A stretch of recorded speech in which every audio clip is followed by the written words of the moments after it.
Simple simple मूल अधिकारों का उल्लंघन हो रहा है, सभी को दिख रहा है, राइट। अब बहुत सारे साथी ऐसे भी है जो ये जो वीडियो मैंने बनाया है इसमें कई एक आध कोई ऐसा भी निकलेगा जो नेगेटिव कमेंट करेगा, ठीक है, वो पता है हर किसी में होता है ऐसा, लेकिन बहुत सारे 90% ऐसे भी साथी है जो कि वीडियो को देखते हैं।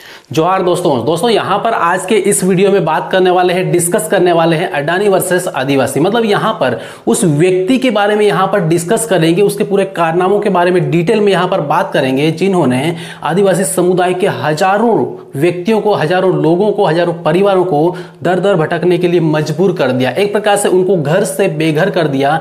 एक प्रकार से यहाँ पर ये देखें तो उनके जितने भी सोर्स और इनकम ऑफ सोर्स थे, मतलब जो कमाई के साधन थे, उनको पूरी तरीके से बर्बाद करने का काम किया, राइट। तो यहां पर हम इस बारे में बिल्कुल भी यहां पे ज्यादा बात नहीं करेंगे कि यहां पे किस तरीके से अडानी के खिलाफ अमेरिका की कोर्ट ने वारंट जारी कर दिया है, ये सभी को पता है। अब अभी तक आप लोगों ने बहुत सारे सैकड़ों वीडियोस इसके देख लिए होंगे, राइट।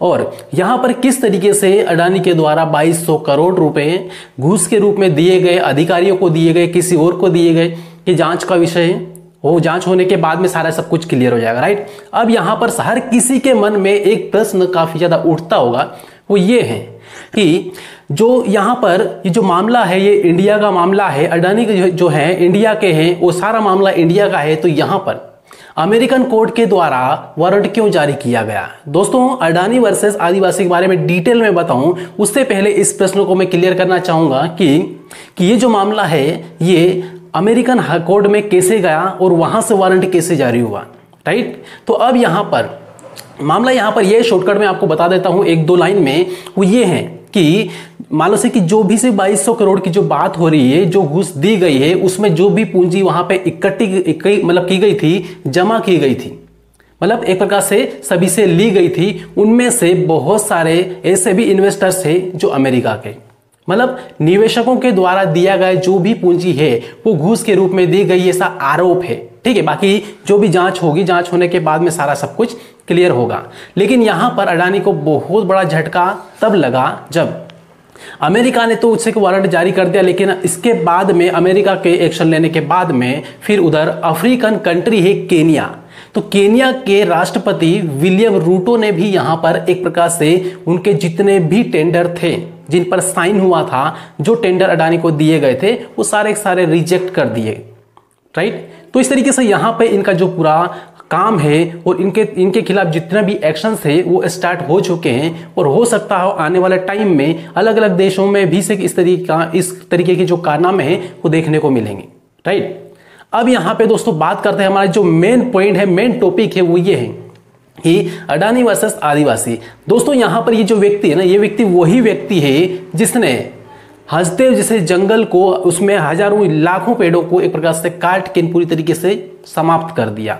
तो यहां पर जिस व्यक्ति के बारे में बात करने जा रहे हैं वो वही व्यक्ति है जिनकी वजह से बहुत सारे, मतलब यहां पर हजारों नहीं लाखों की संख्या में हम बोल सकते हैं कि हजारों जो लोग हैं, आदिवासी समुदाय के लोग हैं, वो अपने घर से बेघर हो चुके हैं। अपने जो संसाधन है इनकम के, वो सारे उनके द्वारा नष्ट कर दिए गए उस एक करोड़पति के द्वारा। और फिर यहां पर देखेंगे तो आज दर दर इस तरीके से भटक रहे हैं कि वहां पर उनको न खाने के ठिकाने न पीने के ठिकाने, इस तरीके की यहां पे हालत है। इनकी जो हालत है वो आप यहां पर देख सकते हैं, राइट। अब यहां पर ये ऐसा क्यों है, मान लो से कि एक उद्योगपति, उसके पास इतनी ज्यादा पावर कैसे है, तो इतनी ज्यादा पावर तब आ जाती है जब सरकार उसके साथ में मिल जाती है। सिंपल सा फंडा है, यहां पर अभी तक कई सालों से देखने में आ रहा है। आप पिक्चर्स वगैरह, फोटोज वगैरह भी देखते हैं, कई वीडियोज वगैरह भी देखते हैं, तो उसमें आपने कई बार देखा है कि हमारे जो देश के प्राइम मिनिस्टर हैं और अडानी है, इनकी बहुत गहरी दोस्ती है, राइट। मतलब ये सिंपल बोले यहाँ पे समझ में आता है कि मोदी जी का जो आशीर्वाद है वो अडानी के ऊपर हमेशा बना रहता है। और इसीलिए इंडिया में अगर कोई एक्शन लेना चाहें अडानी जी के ऊपर, तो किसी भी प्रकार का कोई एक्शन नहीं होता है, एक्शन होने से पहले फाइल दबा दी जाती। क्लियर है। तो इस तरीके से यहां पर ये है। और फिर यहां पर ये बात करें तो दोस्तों यहां पर मैं आपको कुछ दिखाना चाहूंगा। तो यहां पर देखना है स्क्रीन पर देखना है, तो यहां पर जो स्क्रीन पर आपको दिखाई दे रहे हैं ये वही लोग हैं जो इनके द्वारा प्रताड़ित किए गए हैं, राइट। आज इनकी यहां पर जो हालत है ये किस वजह से है, तो इससे इन्हीं के जैसे बड़े बड़े उद्योगपतियों की वजह से। अब क्यों है, किस कारण से है, तो इसको यहां पर थोड़ा सा देखें। सबसे पहले यहां पर यह देखें कि यहां पर हंसदेव जंगल के बारे में आपने बहुत अच्छी तरीके से सुना है, वीडियोस काफ़ी ज़्यादा देखे हैं, उसमें किस तरीके से जो फोर्स है वो गांव वालों के साथ में, जो आदिवासी समुदाय है उनके साथ में भिड़ने के लिए, उनके साथ में लड़ने के लिए तैयार रहती है। एक प्रकार से ये है कि सरकार के द्वारा इतने सैकड़ों की संख्या में जो फोर्स है उसको भेज दिया जाता है हंसते हुए जैसे जंगल में, और वहाँ पर आदिवासियों के साथ में डंडे बसाए जाते हैं, जो भी से कि वहाँ पे जो किया जाता है। लेकिन फिर भी आदिवासी समुदाय के जितना भी से कि लोग हैं वो उनसे काफ़ी ज़्यादा बहस होती है, काफ़ी ज़्यादा भिड़ते हैं, और काफ़ी ज़्यादा एक प्रकार से समझ लो तो यहाँ पे आमने सामने कुछ झगड़ा टाइप से भी हो जाता है। कई लोगों को चोट भी आती है, पुलिस वालों को आती है, कभी इससे आदिवासी समुदाय के लोगों को आती है। क्लियर है। लेकिन यहाँ पर इसका जो पूरा फायदा है, ये सारा सब कुछ करने वाला कौन है? तो यहाँ पे सिंपल सा फंडा है कि जिसको टेंडर दिया गया है, अब टेंडर किनको दिया गया है तो यहाँ पर देखो वो है अडानी। अब यहाँ से करना क्या है इनको, तो यहाँ पे कोयले की खदान बनाना है, किस तरीके से यहाँ पे काम करना कैसे या क्या है, तो यहाँ पर थोड़ा सा यहाँ पे देख लो स्क्रीन पर। सबसे पहले आपको यहाँ पर ये दिखाई दे रहा है कि यहाँ पर जो जंगल हैं, बहुत बड़े बड़े पेड़ हैं, बहुत एक इसके पीछे की साइड, उधर की साइड जो पर्वत है काफ़ी ऊंचा है, लेकिन वहाँ पे उसकी जो ऊंचाई है बहुत कम दिखाई दे रही है। क्यों? इसका कारण ये है क्योंकि जो पेड़ है, जंगल है ना, वो काफ़ी बड़े बड़े पेड़ उसमें हैं, काफ़ी ज़्यादा बड़े बड़े पेड़ है, हरे भरे एकदम लहराते हुए हैं, और उसमें प्रचुर मात्रा में, काफ़ी ज़्यादा मात्रा में उसमें ऑक्सीजन का निर्माण कर रहे हैं। राइट। तो इस तरीके से है। लेकिन यही जंगल की जो हालत है वो अब देखें, यहाँ पे हसदेव जंगल की बात कर रहा हूँ, यही जंगल की जो हालत है वो अब यहाँ पर देखेंगे तो बहुत सारे जो पेड़ है, लाखों की संख्या में पेड़ है, उनको विनाश की ओर अग्रसर कर दिया, मतलब काट के ना फेंक दिया गया, जिसकी वजह से जो पेड़ हैं वो जहाँ पर ऑक्सीजन का निर्माण कर रहे थे, जिसकी वजह से हजारों लोगों को, हजारों जीव जंतुओं को प्राणवायु मिल रही थी। ऑक्सीजन क्या है? प्राणवायु। राइट। प्राणवायु मिल रही थी, वो वहाँ पे बनना बंद हो गई क्योंकि लाखों पेड़ वहाँ से कट गए। यहाँ पर केवल इतना ही नहीं है कि यहाँ से केवल लाखों पेड़ कटे हैं, लाखों करोड़ों की संख्या में जीव जंतु छोटे मोटे वहाँ पे रहते थे, उनके आवासों को पूरी तरीके से विनाश कर दिया, उनका पूरी तरीके से बर्बाद कर दिया। राइट। तो ये यहाँ पर घटना है। और उसके बाद अब यहाँ पर देखें तो ये वाला जो तस्वीर है, ये फोटो है, इसको देखो, वो जो पहले वाला है उसको देखो। पहले वाले में जंगल, यहाँ पे हरा भरा जंगल है, खिलखिलाता हुआ पेड़ है, पौधे हैं, और इसके बाद में यहाँ पर जितने भी पेड़ थे सारे काट दिए गए। राइट। सबको यहाँ पर काट दिया गया। अब यहाँ पे केवल पहाड़ी दिखाई दे रही है आपको, बाकी पहाड़ी अब यहाँ पे काफी ऊंची दिखाई दे रही। क्यों? क्योंकि जंगल जो काफी ऊंचे ऊंचे पेड़ थे सारे, सब कुछ उनका विनाश कर दिया गया। अब यहाँ पर ये जो हालत है ये किसकी वजह से है? वो ये जो संसाधन है, ये आदिवासी समुदाय का संसाधन है, उनका मूल अधिकार है कि जो वनोपज है उनका वो इस्तेमाल करें और अपनी जो आजीविका है उनको संचालित करें। बहुत सारी चीज़ें, बहुत सारे फल फ्रूट्स हैं, बहुत सारे जीव जंतु हैं, बहुत सारी वहाँ पे जड़ी बूटियाँ हैं जिनका इस्तेमाल आदिवासी समुदाय एक व्यापारिक तौर पे भी करता है, लेकिन उनके जो मूल अधिकार है उनका पूरी तरीके से हनन किया गया। सिंपल है यहाँ पर कि भारतीय संविधान के भाग 3 में अनुच्छेद 21 दिया है जीवन जीने का अधिकार।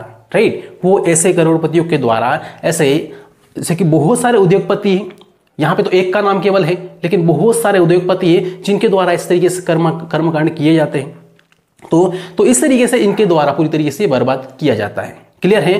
तो अब यहाँ पर टोटल मिला के अगर देखें तो ऐसे बड़े बड़े जो उद्योगपति हैं इनके द्वारा सबसे ज्यादा यदि कोई प्रताड़ित किया जा रहा है तो आदिवासी समुदाय है, क्योंकि वही समुदाय है जो जंगलों में निवास करते हैं, जंगलों की रक्षा करते हैं, जल जंगल की रक्षा करते हैं। राइट। अब यहाँ पे सबसे ज्यादा विस्थापित अगर होने वाले लोग हैं तो वो कौन है? अगर कोई बड़ा सा डैम बनता है तो हजारों लोग वहां से विस्थापित कर दिए जाते हैं। फॉर एग्जाम्पल ले लो सरदार सरोवर डैम का, तो वहां पे जो डैम बना है उस डैम के वजह से बहुत सारे लोग विस्थापित हुए, कई गांवों को प्रभावित किया गया। क्लियर है। तो ये एक उदाहरण है, बाकी ऐसे बहुत सारे नमूने आपको देखने को मिलते हैं। और इसमें सारे जो टेंडर होते हैं ना वो बड़े बड़े उद्योगपतियों का यही होता है। मतलब ये है, सिंपल है कि एक उद्योगपति, एक करोड़पति इंसान ही वहां से पूरा प्रॉफिट कमाएगा, बाकी वहां के जो गरीब है उनको कुछ भी नहीं वहां पे मिलना है। उदाहरण के तौर पे यहाँ पर ले लें कि कहीं वहाँ पे इंडस्ट्रियल एरिया लगता है, तो इंडस्ट्रियल एरिया जहाँ पे इंडस्ट्री लगती है उसमें बाहर के लोग आके वहाँ पे कमाते हैं, इनकम करते हैं, लेकिन वहाँ के स्थानीय लोगों के लिए मुसीबत बन जाती है। वहाँ पे इतनी बड़ी मात्रा में प्रदूषण होता है कि आसपास के जो गाँव के लोग हैं वो ऑक्सीजन तक उनको मिलना संभव नहीं हो पाता है। और जो जमीन है जहां पर पहले कभी खेती हुआ करती थी, काफी ज्यादा बड़े बड़े जैसे कि पौधे वगैरह होते थे, वो पौधे मात्र जरा जरा से रह जाते हैं उनके एसिड और धुएं की वजह से, राइट। तो ये सारा सब कुछ जो विनाश है ये उद्योगपतियों करोड़पतियों के द्वारा किसका होता है? तो आदिवासी समुदाय का, राइट। दोस्तों यह सारा सब कुछ बताने का कारण क्या है? सिंपल मूल अधिकारों का उल्लंघन हो रहा है, सभी को दिख रहा है, राइट। अब बहुत सारे साथी ऐसे भी है जो ये जो वीडियो मैंने बनाया है इसमें कई एक आध कोई ऐसा भी निकलेगा जो नेगेटिव कमेंट करेगा, ठीक है, वो पता है, हर किसी में होता है ऐसा। लेकिन बहुत सारे 90% ऐसे भी साथी है जो कि वीडियो को देखते हैं लेकिन उसको शेयर नहीं करते हैं। जबकि हम सबका ये कर्तव्य बनता है कि थोड़ा थोड़ा हमसे की कोशिश करें कि सामाजिक जागरूकता आए। जब तक कि सामाजिक जागरूकता नहीं आएगी तब तक इस तरीके से भारी भरकम जो नुकसान है, विनाशकारी जो परिस्थितियां हैं वो पैदा होती रहेगी, रुकने वाली नहीं, राइट। इसलिए यहाँ पर इस वीडियो को जितना ज़्यादा हो सके शेयर करें और हर किसी से यहाँ पर ये रिक्वेस्ट है कि जितना ज़्यादा हो सके एजुकेशन पर फोकस करें, संवैधानिक नियम और कानून पर फोकस करें कि हर किसी को बेसिक जो रूल्स हैं, जो कानूनी जो आर्टिकल्स वगैरह है या अधिनियम जो बनते हैं, नए नए कानून में संशोधन होता है, कम से कम पता रखें। वो पता होने की वजह से आपके एरिया में, उस क्षेत्र में अगर कोई विनाश होने वाला है तो वो नहीं हो पाएगा। अगर कोई अधिकारी अपनी मनमानी करने वाला है तो वो नहीं कर पाएगा, क्योंकि आपको वो चीज़ें पता है, आप उसको वहाँ से भगा सकते हैं, राइट। अगर आपको नहीं पता है तो फिर वही होगा जो होता रहा है। क्लियर है? चलिए दोस्तों, यहाँ पे उम्मीद करता हूँ कि ये वीडियो है ये आपको अच्छा लगा होगा और कुछ यहाँ पर इंफॉर्मेशन आपको मिली होगी, सीख मिली होगी, और उम्मीद करता हूँ कि आप इस वीडियो को शेयर करेंगे जो भी आपके व्हाट्सएप ग्रुप है, टेलीग्राम ग्रुप है या फिर फेसबुक है, राइट। और मिलेंगे फिर अगले वाले इंफॉर्मेटिव वीडियो के साथ में। तब तक के लिए सभी साथियों को वीडियो देखने के लिए बहुत बहुत धन्यवाद।